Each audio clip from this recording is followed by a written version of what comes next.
On tonight's Wales at 6.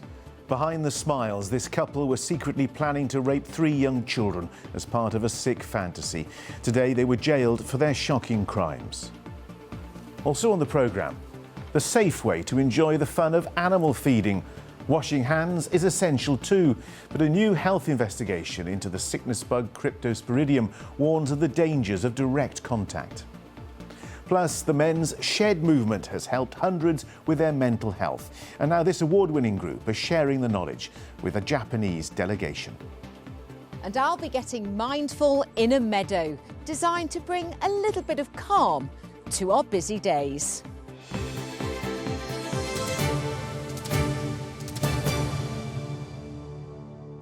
Hello, good evening. A couple from Cardiff fantasised about and planned the sexual abuse of children under the age of 12. Stuart Compton and his partner Tracy Turner sent each other thousands of depraved messages planning the acts against 3 young children. The pair were caught when an online dating app informed police of their concerns about Compton. Officers later found dozens of indecent images of children on both of their phones. Well, our reporter Katie Fenton is at Merthyr Crown Court for us now. Katie, a truly horrific story with some very distressing detail heard in court today. Yes, much of which is simply too graphic for me to repeat this evening, Jonathan. 52-year-old Tracy Turner and 46-year-old Stuart Compton arrived at Merthyr Crown Court this morning, hiding from cameras as they arrived to face multiple child sex abuse charges. The couple cried in the dock as the horrific details of their crimes were laid out. Compton was arrested in June last year after a well-known dating app raised concerns about his online behaviour. Police then found thousands of WhatsApp messages in which he and Turner had plotted the sexual abuse of 3 young children. The prosecution said what started out as a fantasy had become an obsession. They scoped out where they would rape one of the children, considering a woodland and a cemetery before settling on an unused shed. Police also found dozens of indecent images of children on both of their phones. One of the victims' parents described the pain of what's happened as unimaginable, while another said their world has been turned upside down. The defence argued that the abuse of drink and drugs had affected their judgment. Turner, who'd worked as a senior theatre assistant in the NHS for 33 years, said in a statement that she would never forgive herself. And while no child was ever abused, prosecutors said their intentions were clear.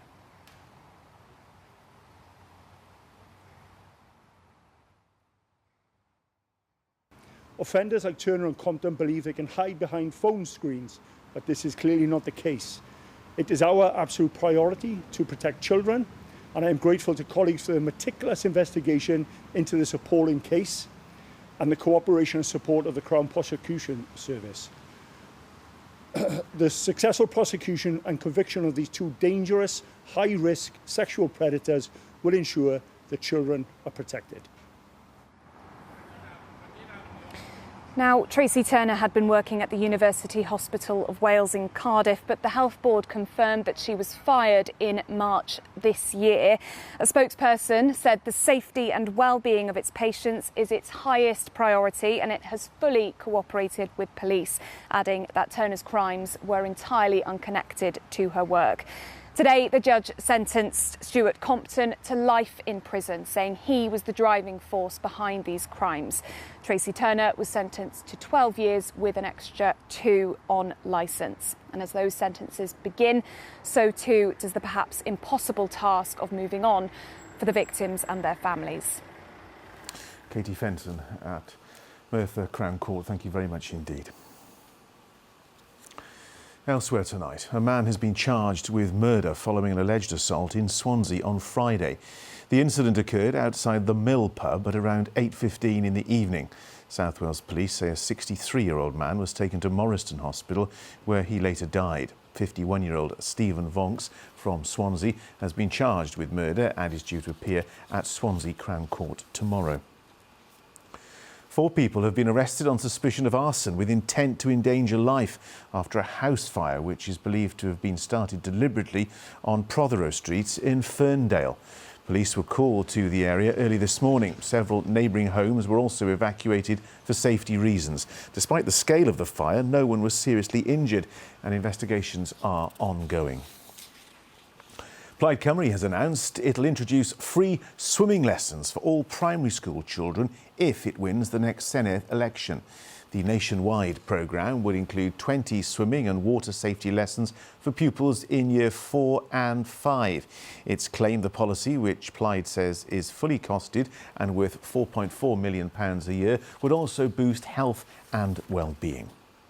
We know as part of our preventative health agenda where we keep people well for life, that it's really important that we do invest more in preventative health. We hope in the longer term it will actually save money because people will be able to have those essential life skills and be able to enjoy and be healthy in our seas and rivers and lakes. The Welsh Government made avoidable mistakes during the purchase of a farm in Powys that's now worth £500,000 less than it was purchased for. That's according to a report by the Senedd's Watchdog Committee.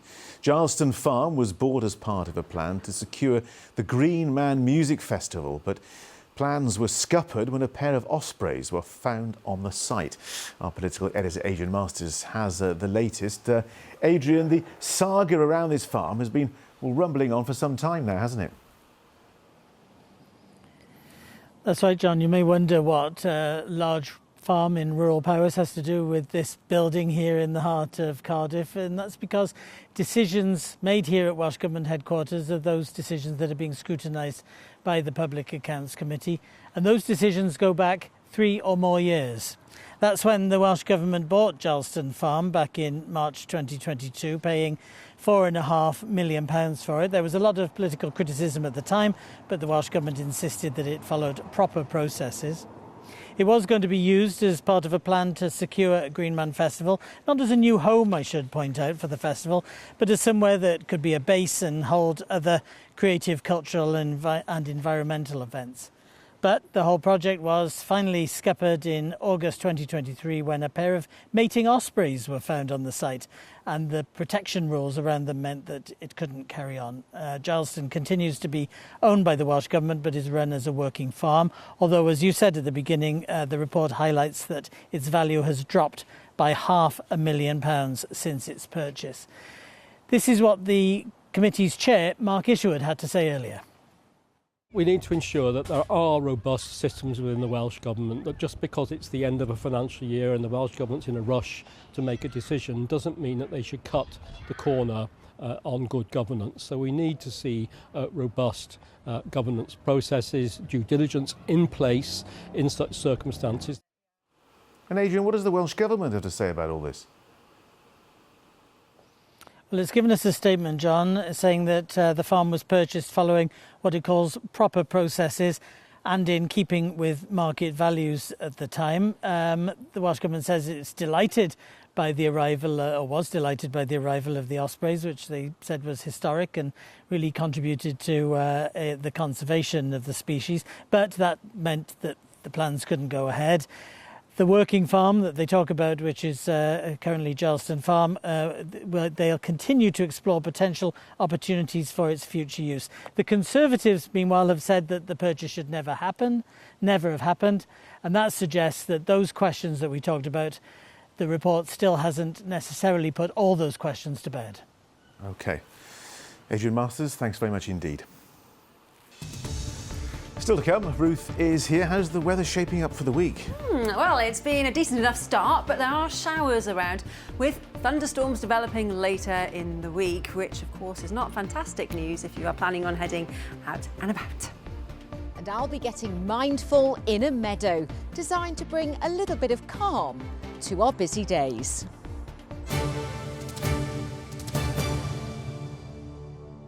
But first tonight, school's out, and if you're planning on visiting a farm or petting zoo over the summer holidays, there's a warning not to hold the animals and to follow hygiene precautions. It follows an outbreak of the Cryptosporidium virus last year, which saw 200 people become ill after touching lambs. The parasite infection can cause diarrhoea, vomiting and fever. Mike Griffiths has more. learning to look after lambs with expert supervision. Cantrev Adventure Farm near Brecon pride themselves on providing animal encounters in a safe way. It's very important to us that children get the chance to meet animals, to be able to stroke them, bottle feed them. It's a really valuable experience for people educationally, and it can be done safely with the right control measures. We have animal contact areas and non-contact areas, so you can't leave a contact area without going past a sink to wash your hands. We wouldn't want anyone being ill from visiting us, so it's really worth the investment of putting in the facilities and the staff training. I feel like all the information that we've been given has been helpful, and there's so many stations for them to use to wash their hands, so it's definitely safe for them. So they get to experience something but in a safe way, so it's been a good day so far. At the front desk they were telling us straight away about washing hands, and we've heard it over the loudspeakers, so lots of reminders today about washing hands, so feeling very safe. With the kids as well, because obviously they don't understand that infection, germs, stuff can spread, so it's about being safe for the kids and for the adults. Well, getting to see animals up close can be a great experience for children. But Public Health Wales says that places offering it need to follow the kind of processes they have here, such as not allowing close contact and ensuring strict hand washing and hygiene. Health experts warn that the risks of not getting it right are severe. Situations where people have been allowed to kiss or cuddle lambs make it far more likely to spread the parasite Cryptosporidium. It's mostly something that gets better by itself, but it can be quite nasty. It lasts about a week or two. Stomach cramps, diarrhoea, nausea, occasionally fevers. People with immune suppression can be more severely affected and can have long-term infection. We really don't want to stop people visiting farms and open farms. It's just we're urging the public to be careful and keep an eye on their children and wash their hands, not to get too close. They hope this guidance will be taken seriously by operators and visitors alike, meaning these experiences can be had happily and healthily. Mike Griffiths, ITV News, near Brecon. Reminder of our top story tonight. A couple from Cardiff fantasised about and planned the sexual abuse of children under the age of 12. Stuart Compton and his partner Tracy Turner sent each other thousands of depraved messages planning the acts against 3 young children. The pair were caught when an online dating app informed police of their concerns. Today at Merthyr Crown Court, he was sentenced to life while Turner was given 12 years. Offenders like Turner and Compton believe they can hide behind phone screens, but this is clearly not the case. It is our absolute priority to protect children, and I am grateful to colleagues for their meticulous investigation into this appalling case and the cooperation and support of the Crown Prosecution Service. The successful prosecution and conviction of these 2 dangerous, high-risk sexual predators will ensure that children are protected. And still to come on the ITV Evening News. Coming up on the programme, a hero's welcome at Downing Street for the Lionesses. The winning team arrive home after a night of celebrations after their incredible victory against Spain. Deals in diplomacy. Keir Starmer and Donald Trump hold talks in Scotland. And seahorse numbers off the Dorset coast are back on the rise. Join me for those stories and more at 6:30. And that's after this news. Now, 1999 was a hugely significant year for Wales, with the opening of what was then known as the National Assembly for Wales in Cardiff, after an election which saw 60 new members voted into the new body. Now, as part of our series celebrating 70 years of ITV, Ian Lang has been talking to one of those politicians who played a part in making history. The day David dreamt of, and there's obvious jubilation. Plaid win in the Rhondda and in Islwyn. May 1999, and a historic moment for Wales. 60 members are elected to the new National Assembly, as it was then known. It was the first devolved general election held in Wales after the successful 1997 Welsh devolution referendum. For Wales, it was new and unknown territory, Anne Jones was one of that first generation of Welsh politicians after she was elected for the Vale of Clwyd, becoming Deputy Presiding Officer for the Senedd in 2016. She retired in 2021, but recalls those early days well. I couldn't believe, actually, given that the vote to actually have the Assembly was so narrow, I couldn't believe that we'd done so well in Wales as Labour. But the actual getting together of all of those people and then realising, yeah, we've done this and this is now how we're going to try and change Wales. I think the fundamental thing was that we'd actually achieved something that, you know, a few years back when we'd had the vote previously, we lost that vote and people had rejected the fact of having an Assembly. But I think the fact that you were part of the very first intake of Assembly members, if you like, that was going to make a difference. And politics in Wales certainly wasn't going to be dominated by men. The number of women that were there meant that the agenda could be changed, you know, from the, sorry guys, I loved you all, but, you know, the white male in a suit. But women were there, women with ideas, you know, and I remember, you know, really, really good women there. And we're looking at things and we were determined that women wouldn't have, you know, the childcare policy and women wouldn't have the nicey bits, but that women would get stuck into the economy, into transport, into those areas that made a difference. And I think the agenda changed. Anne, who proposed legislation which saw Wales becoming the first country in the world where sprinkler systems were made compulsory in all new homes, says much has been achieved, but there's more to do. I think as a nation we're proud of the fact that the Senedd is there. I still think we've got some way to go with people to convince them, you know, convince them that the Senedd works for them and not against them. It's lived up to your expectations as a politician. It did live up to my expectations. Look, if it hadn't lived up to my expectations, I would never have fought 5 elections. I declare this first plenary session of the Assembly closed. Diolch yn fawr. It was the beginning of a new political era for Wales. Ian Lang, ITV News. Seems like yesterday. Now, men's sheds have grown in popularity over the last few years, with many people seeing the benefits of people coming together to support one another with their mental health. Well, one men's shed in Maesteg has caught the attention of some Japanese academics who visited the site to take inspiration from what they do and grow the number of similar groups in their own country.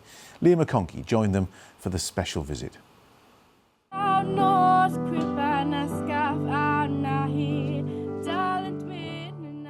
A warm Welsh welcome to these Japanese visitors to this corner of Maesteg. They're here to see the Cymru men's shed and the help it gives to those in the local community. And the stats show that support for men is needed more than ever, with a global suicide rate over twice as high among men than it is for women. One of our goals is broadening men's shed culture in Japan. So we have now only 5. This men's shed is very warm, and I like this atmosphere. So broadening the men's shed and increasing the number is important, but also maintaining this warm atmosphere in the men's shed is crucial. Men's sheds first started in the 90s in Australia, and ever since then groups have been popping up all around the world. And for one of the main users here in Cymru, the organisation really does save lives. I myself suffered from depression when I was working at the paper mills. I found myself in a bad place, and I've got to learn about what men's sheds were. I joined a men's shed up in Cymru, and when I went there, I met people there that were suffering the same. No matter where in the world, it's about planting the roots for men to grow and support each other. The equipment in here isn't just providing men with the tools to do DIY, it's also to help them with their mental health and come together. Now, there are around 1,100 men's sheds across the UK, comprising of 33,000 members. And medical experts are now realising the benefit they're having on men's overall health. Men as well, I think naturally probably not as open in their in their feelings and in their relationships. So addressing that stigma is really important. Making it more normal for people to get together and spend that time is really important. And I've had quite a few patients who I've actually referred here, and I think they're doing pretty well. This shed helps so many men in this town. And clearly those from far and wide want to take a little bit of Kyra back with them. To show men, no matter where they are, support is out there. Liam McConkey, ITV News, in my steg. Brilliant to see. A spot of sport now, and Geraint Thomas has completed his 14th and final Tour de France. The Welshman is the youngest and oldest to ever take part in the race and, of course, won it back in 2018. Thomas will retire later this year, with his final race being the Tour of Britain in September, which ends in Cardiff. Yeah, it's been good, but I'm definitely happy that it's done. Today just symbolises the whole race for me. You know, hard, crazy circuit, wet, in pieces, yeah, but no, it's been good though. And in golf, the Women's Open Championship will take place at Royal Porthcawl Golf Club this week. It's expected to be the largest female sporting event ever hosted in Wales, and local golfer Darcy Harry joins a star-studded field that includes the UK's #1 golfer, Charlie Hull. Yeah, it's unbelievable. You know, I think it's really cool, shows you how far women's golf's come. When you're out there, you see all the young kids, they're calling your name and they're coming over, and you think how it increases every year. It's massive. So hopefully it, means more big things for Wales. Well, let's hope the weather holds for them. Ruth is here, a spot of sunshine to start the week. How's it looking? Okay. I know, I always say that. That's probably the best answer to that question, really, isn't it? Yes, our old friend. Sunshine and showers, I think, very much the best way of putting it, with some thunderstorms thrown in. So it's all very busy on the forecast front. But if you fancy something a little calmer, how about some Monday mindfulness? As Carol Green explains, it's all about the power of connecting with nature. It certainly is, Ruth. I'm in a newly planted meadow on the edge of Wrexham, and I can hear a buzzard calling overhead. There's a wren somewhere in amongst these wild plants, and butterflies just flitting about, and it's all designed to bring a little bit of peace and calm into our lives. And Sue, it's the idea of the National Trust at Edvig. It is. What we wanted to do was really to combine improving the habitat and the biodiversity with ensuring people could benefit as well. And this was a fresh site that we wanted to develop into a hay meadow. And so we thought we'll combine it with working with the local community to improve all of the habitats. Well, you've certainly done that. It's buzzing with life. It is. There's a lot of life here, and it's always really busy as well. We've got lots of people coming in. It's accessible and free to access dawn till dusk. And so as soon as we put the paths in, people were coming and using it, which is great. And those paths are wide and flat, good for prams, pushchairs and wheelchairs? Absolutely, yeah. They're quite short walks because quite often people find exploring the wider estate a little bit too much. And so this is great for people who might lack a little bit of confidence. So they're really short, flat walks, perfect for people. Lots and lots of benches, loads of wildlife, as you've already seen there. And it's perfect just for taking a little stroll and finding that little bit of peace.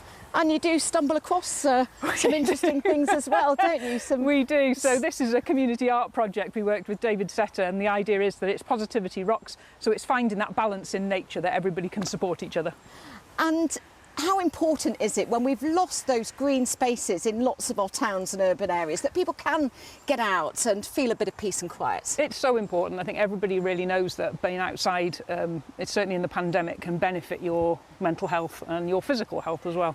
And there's so many places now that we're losing. We've lost 97% of our hay meadows. Just to have that little bit of space where you can just get out, even just walking along here when we're walking, putting our hands through the grass, it just makes you feel that connection to nature, and it just makes you feel better. It certainly does. Well, newsrooms are not renowned for being the most peaceful of places, so I'm going to press pause and just enjoy a little bit of mindfulness in this beautiful space. Carol, we're all enjoying that little bit of peace and quiet with you. It's Monday. What a perfect way to start. Now then, getting out and about in nature is all well and good, but the question is, what's the weather going to do? Because you sort of need a little bit of sunshine to do just that, don't you? And we've had some sunshine, as John mentioned earlier, today for the lucky few. As far as the next few days are concerned, a mixture of sunshine, but the showers will never be too far away. And actually, by the time we get into Thursday, there could be quite a thundery element. So a little bit exciting, and then it'll all calm down again by the time we get to the end of the week. And let me show you all of this on the bigger picture. You can see, here we go, rain working its way in overnight tonight could be heavy. Wednesday is okay, Thursday not brilliant, and then by the time we get to Friday and actually into the coming weekend, things will be a lot calmer. So that'll be your time to get out and about and connect with nature and all that wonderful wildlife. So let's take a look at all of that in a little bit more detail.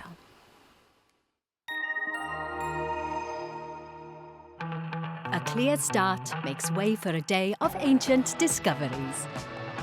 TUI sponsors ITV Cymru Wales weather. Well, after such a grey and gloomy day, much of Wales is now enjoying some lovely evening sunshine. It's really rather fine out there, as we've been seeing, and it will stay calm for the first part of this evening. However, it won't stay calm for long because the cloud will start to build, and we do have a band of rain that will start to work its way into the west by the early hours of tomorrow morning, and there could well be some very heavy downpours on this, so not pleasant conditions if you are heading out and about. Low cloud through the valleys and over the hills too, with temperatures hovering at around 15 or 16 degrees. So even though it's going to be a mild start to tomorrow, it's certainly going to be a grey and gloomy start, and again some heavy showers for a time. But as that wet weather works eastwards, the band of rain will fragment and it will turn into a showery mixture. So there'll be plenty of dry weather and some breaks in the cloud, allowing a spot of sunshine, which, if you do catch, will feel quite pleasant, with highs of around 22, maybe 23 degrees, slightly above the average for the time of year. Again, perhaps just a little bit fresher around coastal fringes, with more of a breeze developing here. We've still got high levels of UV, so just be careful. As we head through then towards the middle of the week, not looking too bad at all. We could see some decent breaks in the cloud, allowing a little bit of sunshine, and highs again in the low 20s. But through Wednesday night and into Thursday, a little bit of a warning if you are making any plans. We are expecting some really heavy rain, which could well turn thundery for some. We could see some hail thrown into the mix as well, with the odd spot of sunshine, but that will rattle through, and by the time we get to Friday and into the start of the coming weekend, it's actually not looking too bad. So plans for next weekend, if you are heading outdoors, are looking pretty decent, with some decent spells of warm sunshine. TUI sponsors ITV Cymru Wales weather.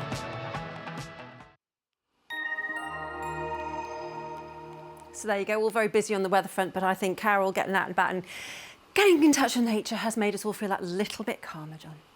Might get 10 minutes in the garden tonight. Ruth, thanks very much indeed. Kate Lewis will be back with the late update, but until then, from all of us on the programme, have a lovely evening. Enjoy the sunshine.